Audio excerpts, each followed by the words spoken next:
All right, good morning, you guys.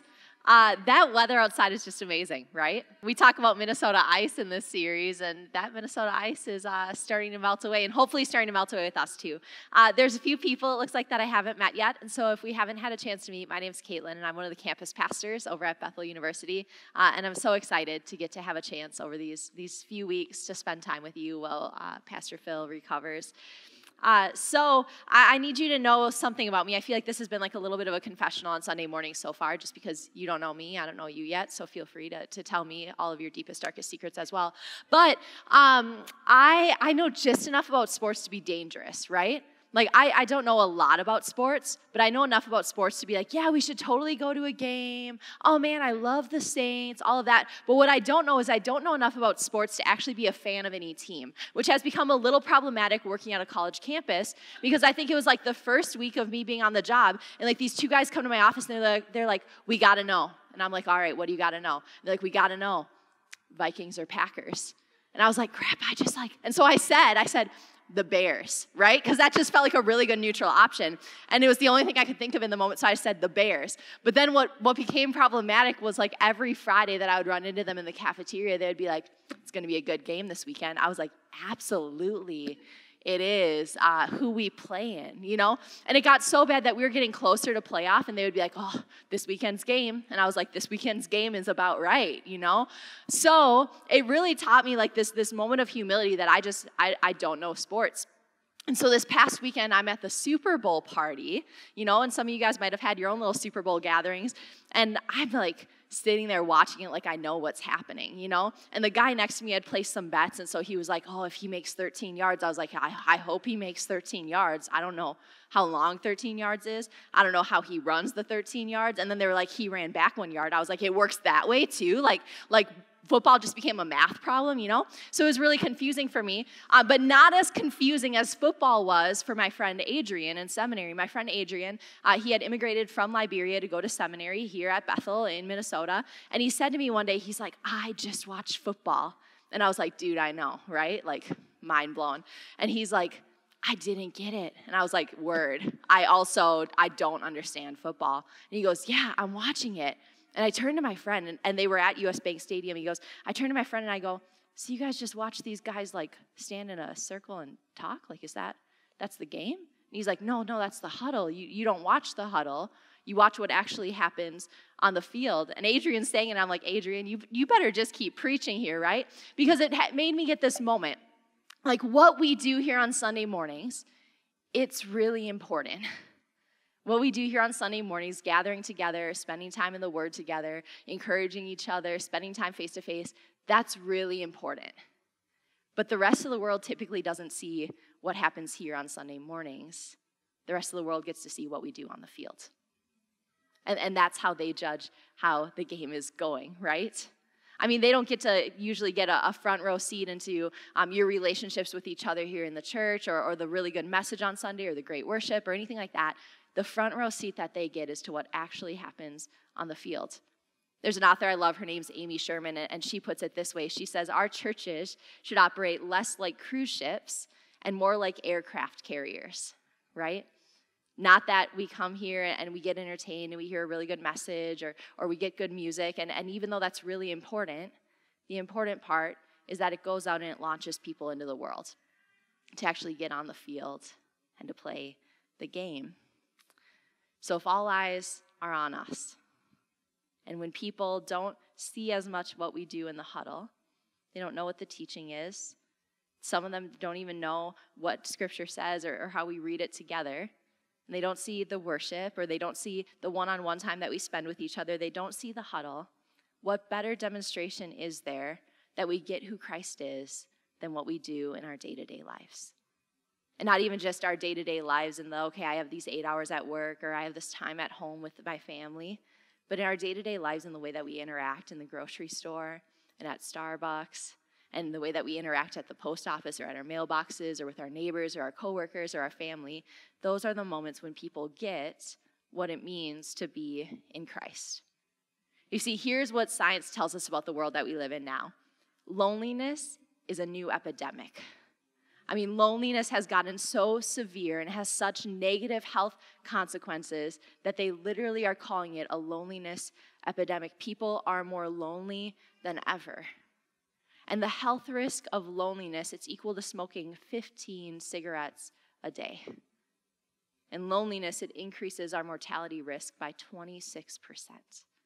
So if it's an epidemic, and if there are people in your workplace or people that you come across when you're doing your day-to-day life, or people in your neighborhood who are that lonely, that's negatively impacting their health, why not find ways to actually reach out to them? Why not be the church that breaks loneliness the best? Why not be a place and a people who actually bring people into true community? Not only just because we think it's good for their health, but because we actually think it's good for us as people to be in community with each other and to have people who love and care about us a lot. A few years ago, I was doing some research on loneliness and how the church can help. And I just thought about this idea, and it's not only just an idea that I've seen, but sort of this idea that science has seen, where they said having people who see you regularly actually decreases your risk of death, because those are the people that are going to say things like, hey, you look like you're not feeling well, or hey, I just noticed this bruise on the side of your shoulder. What's up with that? They're the people who are actually going to start asking questions about your real life and maybe helping you get help, right? And so why not be the people who get community the best? Why shouldn't the church be the ones that are out on the field day in and day out, actually showing people what it looks like to be loved? And that's the whole reason behind this series that we're in right now, talking about Minnesota Ice, to sort of break the awkwardness and actually create true community, because we live in a state that's really good at Minnesota Nice, but isn't always good at actually creating real community. And we live in communities that are increasingly becoming more divided and more divisive and more private with people's lives and lonelier, and it's hard for people to actually see how to create true community for themselves sometimes. And so it starts with us. So in a world where loneliness is reigning, I want to talk this morning about service. Because service at its exact core is saying to somebody, I see you and I see your need, and I'm committing right now to do something about it. Service is knowing the other person and acting on what they need. So in a self-centered world, in a world that's increasingly lonely, serving one another with love is a surprise. And it's a blessing to the people around us. I mean, how many of you guys are surprised when somebody serves you with something, right? Like surprised when somebody puts away your cart at the store, or surprised when somebody shovels for you, or surprised when somebody just drops by with something. It's a surprise, and in that moment, you feel blessed by the actions of this other person. They've done something that actually makes a real difference in their lives, and so let's talk a little bit about it. So just as serving is surprising for us today, serving was really surprising for Jesus' followers too. And they lived in a very different world than we did now, right? They didn't have Twitter. I always think it would be like really wild if like some of those disciples had Twitter, and I really never want to read Paul's tweets. Like, I think Paul would just be like tagging churches like crazy and just calling people out, right? So they lived in a very different world. There was no social media. There was no Twitter. There wasn't these things distracting them. And yet, serving was a really big surprise, especially when Jesus served the disciples. So today's passage, it comes to us from the Gospel of John. And if you turn with me to John chapter 13, it's a passage that many of you probably know, but I want to dive a little deeper into it. The setting for this passage, it's one of the last meals that Jesus had with his disciples before Jesus' crucifixion. It's one of the times that he gathered with them to have real conversations about what had happened and what was going to happen. And so starting in verse 1 in John 13, it says this. It says, "Now before the feast of the Passover, when Jesus knew that his hour had come to depart of this world to the Father, having loved his own who were in the world, he loved them to the end.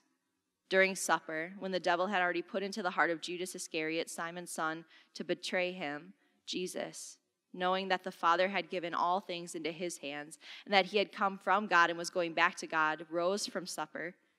He laid aside his outer garments, and taking a towel, he tied it around his waist. Then he poured water into a basin, and he began to wash the disciples' feet and to wipe them with the towel that was wrapped around him. He came to Simon Peter, who said to him, 'Lord, do you wash my feet?' Jesus answered him, 'What I am doing you do not understand now, but afterward you will understand.' Peter said to him, 'You shall never wash my feet.' And Jesus answered him, 'If I do not wash you, you have no share with me.' Simon Peter said to him, Lord, then not only my feet, but also my hands and my head. And Jesus said to him, the one who has been bathed does not need to wash, except for his feet, but he is completely clean, and you are clean, not all of you, or not every one of you. For he knew who was going to betray him. That's why he said, not all of you are clean. When he had washed their feet and put on his outer garments and resumed his place, he said to them, do you understand what I've done for you? You call me teacher and Lord, and you are right, for I am. If I then, your Lord and teacher, have washed your feet, you ought to also wash one another's feet. For I have given you an example that you should do just as I have done to you. Truly, truly, I say to you, a servant is not greater than his master, nor is a messenger greater than the one who sent him. If you know these things, blessed are you if you do them. Now I have to be honest. This passage for me is always a little uncomfortable to read, and here's why. So when I was in second grade, we acted out this passage in Sunday school. Any of you guys ever do that? You ever acted out in Sunday school? I was a teacher's pet. That's another true confession about my life. I was a teacher's pet, right? And so I always sat right next to the teacher, and my teacher at the time was probably about like 83 years old. I don't know if she was actually that old, but she felt that old to me, right? And we get this thing ready, and we're like, we're going to read scripture together. I'm like, yeah. They're like, we're going to wash each other's feet. I'm like, okay. You're going to wash the feet of the person to your left. I'm like, no, we're not, right? And so we get these whipped cream basins ready, and I'm just like, come on. And I just have this really vivid memory of like the horror of having to like wash this old woman's feet as like a child, right? And I remember like learning what bunions were for the first time at lunch afterwards. And it was just this moment that was really uncomfortable. And so foot washing for us feels really radical. Like every once in a while, I'll have people in like my faith circles that say like we washed each other's feet at our wedding. And I'm like, dang, like that is a moment. That's an experience, right? It is radical to think about washing each other's feet. I've had to do it in a few moments since, and you always make that uncomfortable eye contact with people right before you do it, and you almost create like a secret pact, like, I'll wash yours if you wash mine, so that no, we don't have to do anyone else's, right? It's an uncomfortable act.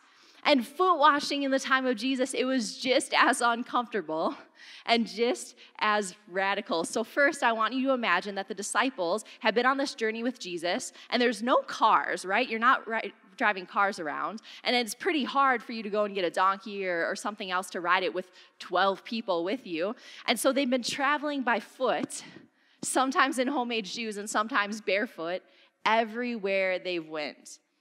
I mean, in the summers, you guys know when you wear sandals and you get home at the end of the day and you think you got a nice tan, but it's actually dirt. Imagine that for the disciples for hours and days at a time. And in the ancient world, touching each other's feet, it was seen as menial slave work, and it was primarily an assignment that was given to the Gentile slaves and to women. Those were the people who washed feet. And most meals at that time, they were eaten by leaning on one arm, essentially on your stomach, with your feet facing away from the table. So you could kind of ignore each other's feet, right? You didn't really have to pay attention to it. But Jesus, in the midst of all of this, breaks the mold. He's this rabbi and this man who engages in this activity with his disciples, and he makes it really hard to ignore what he's doing. One commentary that I read said that this is literally the only example in literature of the ancient world, pre-Jesus, where foot washing by a leader ever occurs. In every other instance in other documents, when they talk about foot washing, it's always a slave or a woman doing it. This is the first time that a male leader is washing the feet of his disciples. And not only does Jesus wash his feet, but he actually removes his clothing, and he takes a towel and wraps it around his waist in the style of a servant. And then he uses that same towel to wipe the feet of the disciples, and don't think about that one too long. So Jesus, this rabbi and this man, and God at that, he actually breaks the customs and the mold of that time in order to wash his disciples' feet, for them to experience what it's like for a leader to wash their feet as a servant. And he demonstrates humility and servanthood in that moment. You see, this passage teaches us something important. It teaches us that serving with love, it is not a suggestion, right? It's not a suggestion that we serve one another. This passage is a part of a larger story of the Last Supper, which begins with this phrase: having loved his own who were in the world, he loved them to the end. And it concludes at the end with this in verses 34 through 35, which we didn't get to yet. It says, "A new command I give you, love one another as I have loved you." you must love one another. Jesus says, by this, everyone will know you are my disciples if you love one another.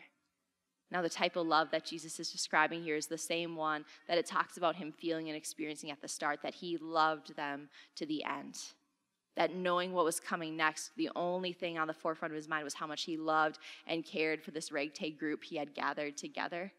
This new commandment, it's summing up the entire passage of what Jesus just did. What Jesus does in this passage, this radical service, it's not a suggestion, but it's actually a command to his disciples that if you love one another, you will humble yourself as a servant. You'll do whatever necessary to care for each other in this moment.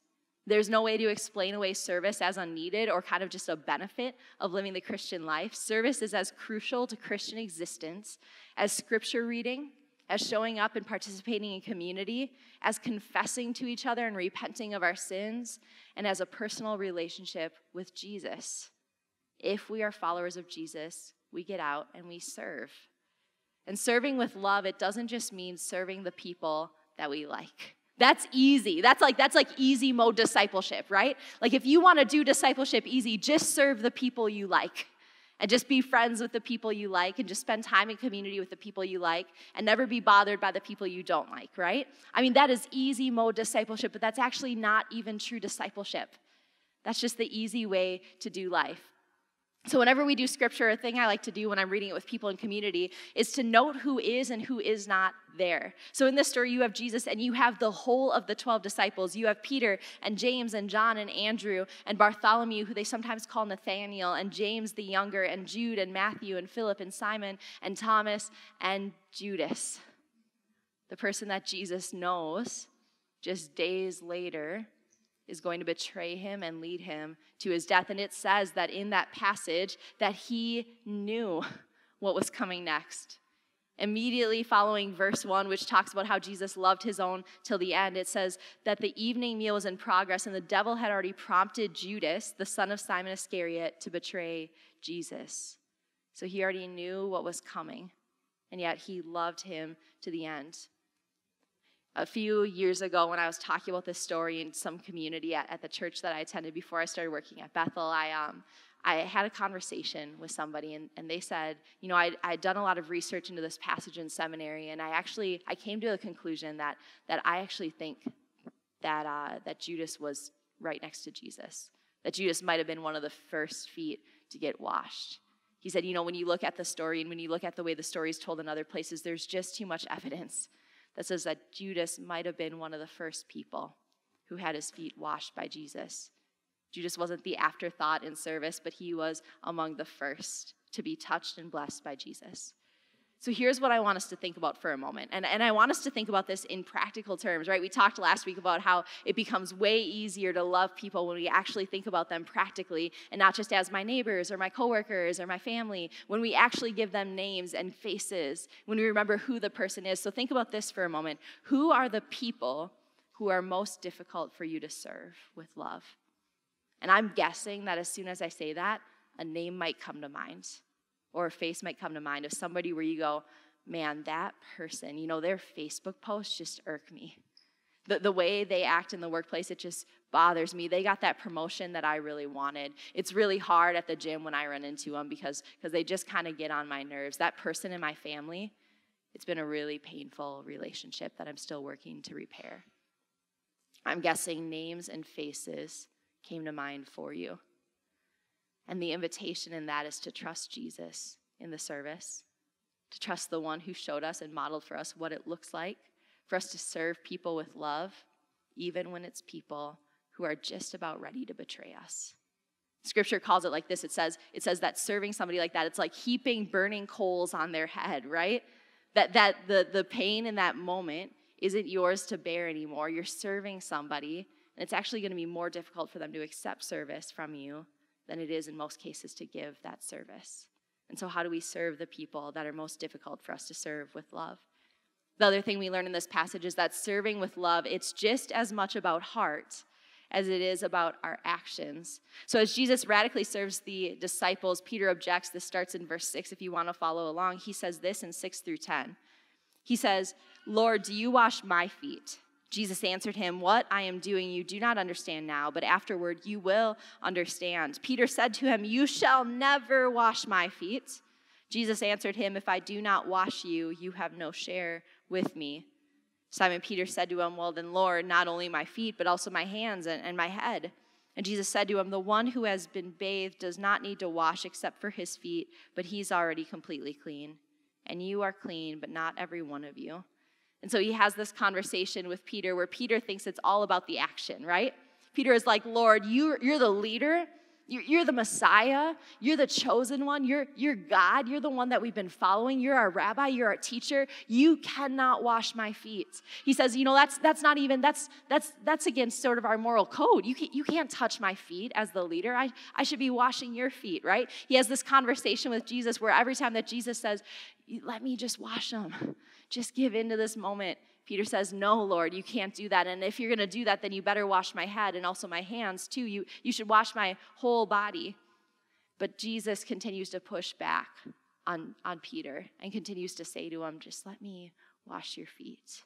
Accept the moment of this service." Now, I'm not a Greek scholar, and I actually only took Hebrew in seminary. The story behind why I took Hebrew is because in 2013, I went to Israel, and I ordered a supreme pizza, and I got a pizza with olives and pickles on it.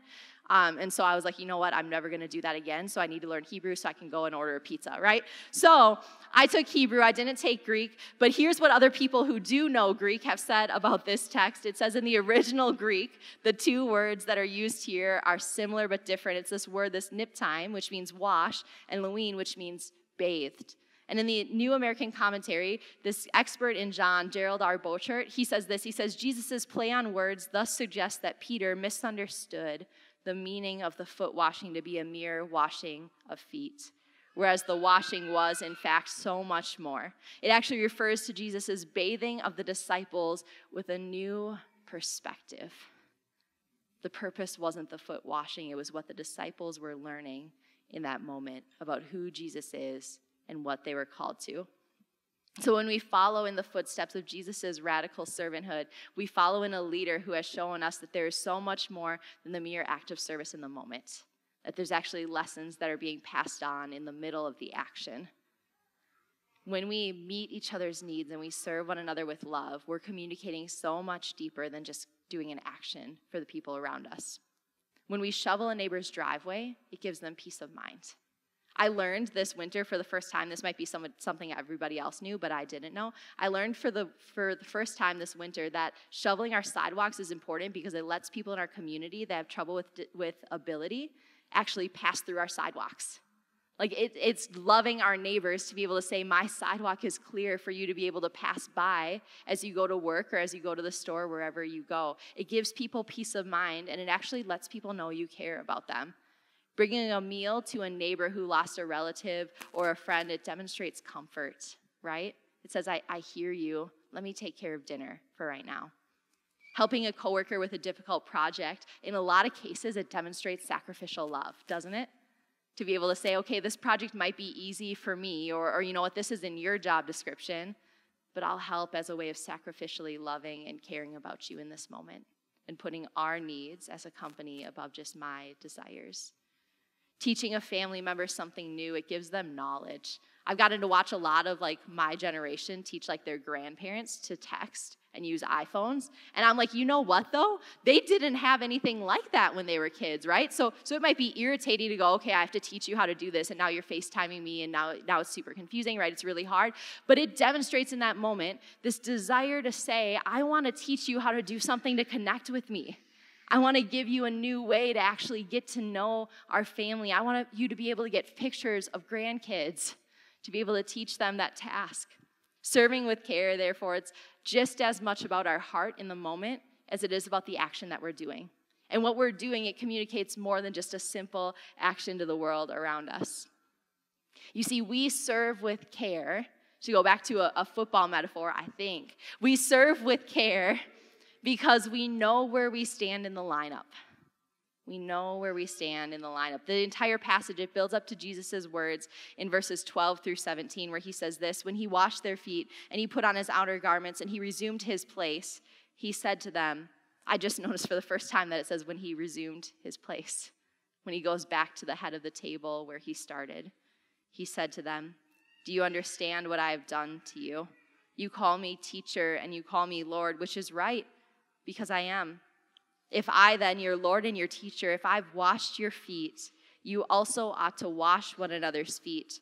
For I have given you an example that you should do just as I have done to you. Truly, truly, I say to you, a servant is not greater than his master, nor is a messenger greater than the one who sent them. If you know these things, blessed are you if you do them." You see, we all know that we're not greater than the master. We all know that in the lineup, that we're following directions from somebody who knows better and does better. We know where we fall in the lineup, and so we serve because we know that the best way to be a part of this team is to follow the master and to do his will and to follow in his footsteps. I always use the example of Jesus when I'm working with students to say, like, do you think that he doesn't know best, right? I mean, this is the God that created the universe. This is the God that created everything in it. It's the God that created you and me. And I would be darned to say that he doesn't know best how to make things work, that he doesn't know best what life is meant to look like when it's lived fully, that he doesn't know best what it looks like for us to have relationship with each other. Jesus knows best. He knows exactly how this whole world is supposed to function when it functions at its peak. And so when he gives us an example, it would do us so well to follow what he does. So we follow a God who radically serves. We follow a God who literally steps up from his place at the table and moves to the position of a servant, who actually lays down all of his clothes and puts on a towel to remind them that he's serving them in this moment, who gets vulnerable with the disciples and washes their feet. And then once that work is done, only then does he go back into the position of authority. Because in that moment, he stooped to the level of a servant to show them what it actually looked like to have authority in that moment and to show them what it looked like to be the leader. You see, all throughout this series, we're talking about what it looks like to love our neighbors.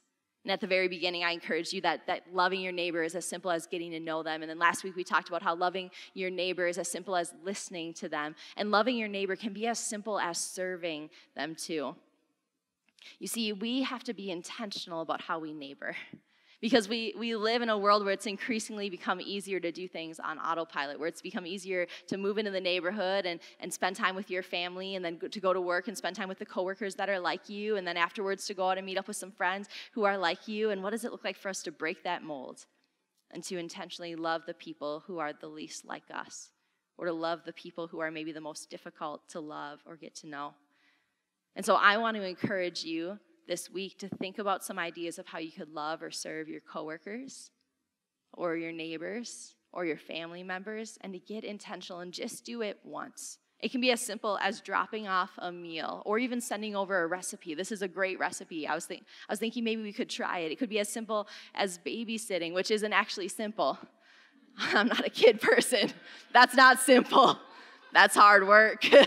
But it could be babysitting or offering just to watch a kid for just a few minutes. It could just be keeping someone company. It could be, if you're a student, it could be sitting at the lunch table with somebody who's usually lonely or inviting them to sit with you. It could be helping them carry something to class. It could be helping out your teacher with something, especially if it's a teacher who you know typically has a really hard time. It could be going over, and if we do get this snowfall that I'm really hoping we don't, it could be helping someone shovel their driveway, or making sure that when you shovel that you keep your sidewalk clear as well. It could be lending something over to your neighbor, which I know is often really scary. But it could be offering to say, hey, do you want to borrow my snowblower for your driveway? Hey, can I help you shovel?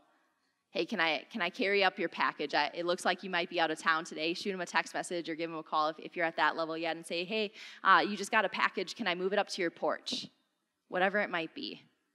Brainstorming ahead of time, it actually helps us to recognize opportunities and respond. I always think it's much easier for me to say, this week I'm definitely going to serve, but brainstorming an opportunity ahead of time where it's like, okay, if this happens this week, then I can actually help us to recognize the opportunities and serve each other. In the midst of these snowstorms these past few weeks, I was reminded of this moment that I had when I was in seminary. That was a pretty sticky situation, and it had actually happened on a Sunday. I had just spent time after church with some other people in our church community, and we were watching a documentary together and having one of those like discussions, and I went to head home, and I was a little bit cocky on the roads, which isn't unusual for me, and I ended up in a ditch, right? And at the time, I was supposed to meet up with a friend, and I texted him, and I was like, honestly, this excuse sounds too good to be true. I'm also chronically late, so I had to like make sure that he knew it was legit. I was like, this excuse sounds too good to be true, but I'm stuck in the ditch, and I can't get out, right? And all of my family, it was one of those weird weekends where like all of my family was up north, and so I'm like this like girl in a Jeep, which sounds like it should be able to get out of the ditch, but it couldn't get out of the ditch. And literally, I step out, and the snow is like up to my knee, and I'm like, I'm never getting out of this one. And so I start thinking through and I start brainstorming, and I'm like, okay, well, I have to call a tow company. So I call tow companies, and they're like, we are backed up. It's the middle of a snowstorm. There's a lot of people in the ditch. We can probably get to you, in like about 2 hours. And I'm like, 2 hours. And my exhaust was under the snow. And so I'm like, I know I probably shouldn't start my car. That feels dangerous, right? And so I start thinking about it, and I end up calling our office admin at the time. And she has this husband who I swear like can do all things if it involves any like manual labor, right? And so I'm like, is there any chance that Tim's available? And she's like, not only is Tim available, but also our nephew's available. Where are you at? Send me the pin. I'll send him over. And so they show up, and we're digging this sucker out, right? And then one of my friends, the friend I was supposed to meet, they show up, and they're helping to dig it out. And in that moment, I felt so helpless. I mean, I literally was like, I think I was in these boots. And so I'm like, standing in the snow, and I'm like digging with my hands, right? Like there is no way I'm making any leeway, but these guys are digging it out, and then they're trying to pull it out, and it's taking a few times, and they just keep going and going. And in that moment, I thought, I have nothing to offer these people. I have nothing. I don't even have snacks for this moment. Like I have nothing to offer them. And I had to learn what it looked like to just sit back and be served, and it's a humbling moment for people. But let me tell you, after that time, our bond together was so much stronger. Partially because we had this story, right, of this time in a snowstorm when you came and you had to dig me out, and we accidentally stretched the cord or whatever happened, I don't know. But we had this shared story, but we also had this shared moment where I had to embrace humility, and they had to serve me. And there was nothing I could offer them in return. You're going to have moments this week or in the months to come when you have the opportunity to serve somebody who has nothing to offer in return to you. And it's going to be just as big of a humbling moment for them as it is for you. But in that moment, you follow the example of the great teacher who dropped everything to teach his disciples what it looked like for them to be served and loved and cared for. And when they started to push back and said, but Lord, you can't do this. But Lord, this isn't the right setting. But Lord, you can't take on the role of a servant. We should be washing your feet. You follow the example of a leader who stepped down from his position and actually embraced humility and washed their feet to show them what it looks like to be a part of a kingdom that's turned a little bit upside down. Just imagine if this week we treated serving with love as a commandment and not just a suggestion. Can you imagine how differently we would look at the world if we were like, I'm commanded today to go out and serve people? Can you imagine, especially if we served with love to those who are the most difficult to serve, who maybe are the most forgotten about in service in other places in the world? And imagine if we did that with our heart, not just our actions in mind. Imagine if as we did it, even if we weren't telling the greater story of who God was, in the moment we were reminding ourselves of the story of who God is and what God did and what he called us to, and we knew the story behind the actions we were doing.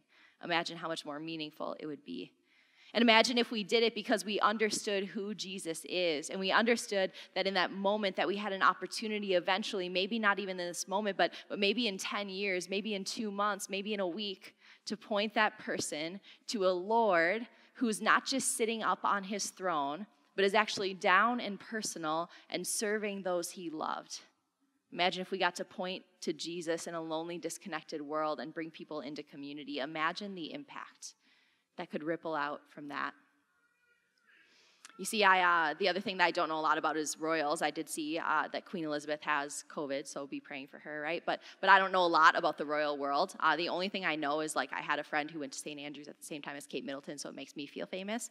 But the royal wedding happened a while ago, which is now kind of a little controversial, right? Because are they royals? Are they not? Anyways, I also don't know. It sounded like I knew that, but I don't know a lot about that. There was this sermon that was given, and the sermon that was given was by a guy named Bishop Michael Curry. And you might have watched the sermon because it basically went viral. It might be like one of the most popular sermons we've had in the past 10 years. And he spoke on the power that love can have in community. And he referenced this old gospel song that slaves used to sing to one another. And he said this, he said, there's a balm in Gilead that makes the whole world whole. There's a balm in Gilead to heal the sin-sick soul. And he says one of the stanzas actually explains why. They said, if you cannot preach like Peter, you cannot pray like Paul, you just tell the love of Jesus, how he died to save us all. That's the balm in Gilead. That's the way that love is the way of life.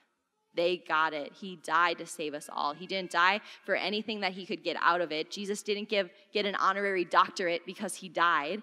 He wasn't getting anything out of it, but he gave up his life. He sacrificed his life for the good of others, for the good of the other, and for the well-being of the world, he said. And he said for us, that's what love is. It's not about what we can get out of it, but it's about what we can give and offer the world. And he said this. He said, think and imagine a world where love is the way. And this was in the middle of his sermon to the entire world. He said, imagine our homes and our families if love was the way. Imagine our neighborhoods and our communities if love is the way. Imagine governments and nations where love is the way. Imagine businesses and commerce when love is the way. Imagine this old, tired world when love is the way, when it's unselfish, it's sacrificial, and it's redemptive. He said, when love is the way, no child will go to bed hungry in this world ever again. When love is the way, we'll let justice roll down like a mighty stream and righteousness will look like an ever-flowing brook. When love is the way, poverty becomes history. When love is the way, the earth is a sanctuary. See, we have an opportunity to love and serve a world that desperately needs it. And we get to do it. We don't have to do it, right? But we get to do it because Jesus showed us the way.